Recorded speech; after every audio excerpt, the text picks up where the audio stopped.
Welcome to Samba Samba. Enjoy the video. You start by protecting the file, copy the original, and a checksum.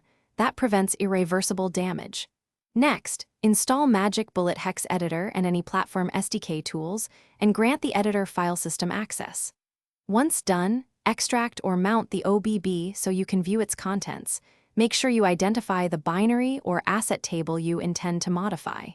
This early precision avoids confusion later, because OBBs can contain multiple packed segments and similar file names. You now find the exact offset. Use Magic Bullet Signature Search to jump to known headers, strings, or magic bytes and confirm with a hex preview.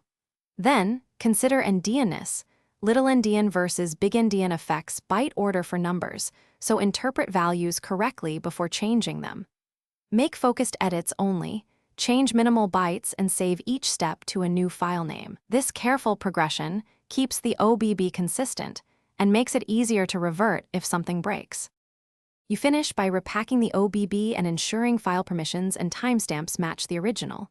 Some engines validate those.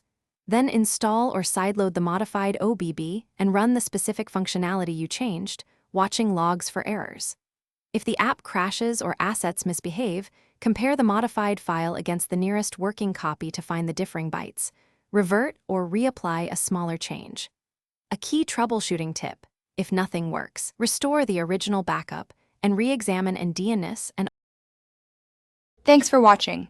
Consider subscribing if we helped you.